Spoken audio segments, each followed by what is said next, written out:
Hello everyone, Daniel here from the Next Issue Podcast. On today's video, I'll be doing a review for Anne Rice's Mayfair Witches Episode 1, The Witching Hour.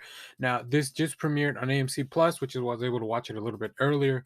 This will premiere and air normally on Sunday nights on AMC if you have cable, but you can always watch it on the AMC Plus app. I believe new episodes will drop on Thursdays, so it's just the premiere episode that's dropping the same day. If you're not familiar with this is all part of the Immortal Universe from Anne Rice's works.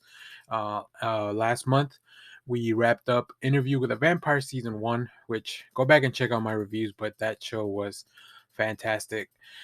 This episode, I really enjoyed it. I am not familiar with the original material from Anne Rice's work on this one, but let me give you a quick synopsis of the show, a little bit of details about the creators, and then we'll get into the review.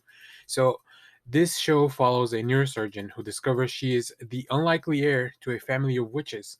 She must contend with a sinister presence that has haunted her family for generations. In this specific episode, we meet Rowan. Rowan's supernatural gifts turn into a horrifying burden. In New Orleans, a teenage Deidre rebels against her family. So yeah, there's a lot of themes of identity and family here that I was not expecting from the show.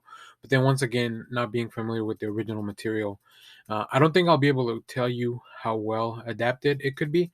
If I find something online, I know my friends over at But Why Though podcast, they covered Interview with a Vampire. They're familiar with the work, so maybe they also. I'll put some links in the description if I find any of the reviews touch on those things. So this episode is directed by Michael Uppendahl, and this is written by Michelle Ashford and Esta Spalding, based on the work of Anne Rice.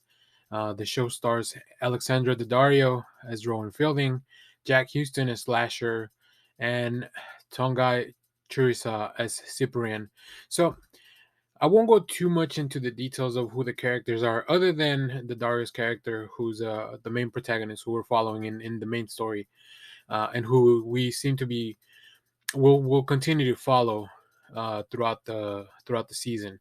So I want to start with some of the visuals of the show. This show is visually stunning. It really has a unique style and look. There's some filters that I don't know that everyone will like, but there's some filters that I guess they try to make the locations very different. I don't know where the show is shot, so I think this trying to this kind of color correction or this type of look, it's meant to evoke the places that they're supposed to be in, which is a really interesting way to do it. I know it's not everyone's usual cup of tea when you do that, because it can feel a little forced or maybe a little fake. I actually really enjoyed it because it helped me understand the differences between not only the time that the story was taking place in, but also it was a really easy visual cue for me to follow. So that was interesting, and it made it clear that the creators were putting a lot of like just care into this world building. If you're watching on AMC Plus, make sure to stay afterwards so you can hear one of the creators of the show talk about episode 1 and where they're going with the season.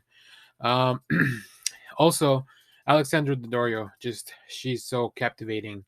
Um, as the lead character that she truly anchors the show.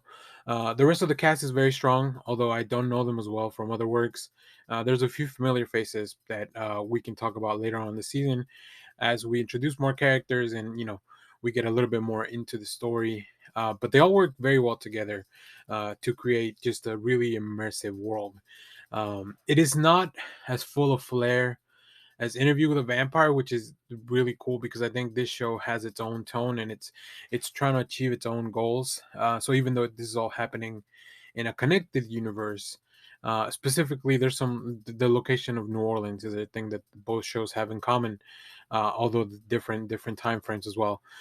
I will say there's also some adult situations, some adult sexy time, and some even um, themes, and maybe I think the show will have a content warning as well. And then they have a little thing at the end also. So the show's really taking a lot of steps to make sure that all these things are dealt with very carefully and in a very tactful manner, which is really good to see. Um, One unfortunate aspect of the show is that sometimes the show relies on CGI to show some of these things, and at least for this episode, it didn't feel very strong. It felt like a distraction that kind of took away from the realism of everything that was going on. Yeah, this one, the CGI hopefully will improve. I don't know what the budget is like for a show like this, so hopefully that's something they can work on throughout the season or integrate it in a better fashion into the show. But despite all this, Mayfair, which is a great setup for the rest of the season. This first episode was really strong. I think it really dives into Rowan's character, her motivations, and some of her past that, even though it may be unknown to the main character, I think the show's allowing the viewers into the secret or into the story, so we really connect to the character in a deeper level. So that's really cool. The show has an interesting look, an interesting premise, and just really cool world building. Also, I'm very intrigued by this connection to the larger Immortal Universe. I don't know what the plan is for that for the AMC, but I think we're at a point where we like when properties like this connect, especially when it's a good show that's trying to maybe reach out to a different show that's also very quality. So I'm looking forward to see where the show goes from here. We'll keep doing reviews for every episode, as long as you guys keep watching them. Unless it would have to get really bad for me to just kind of drop it off the schedule, especially because I can watch a little bit early on AMC and then plan these videos out a little bit better. So let me know what you thought of this episode of Mayfair Witches down in the comments. And as always, stay tuned. We have more comic reviews, trailer reactions, TV recaps, all that fun stuff here on the channel. Thanks for watching, everyone. Bye bye.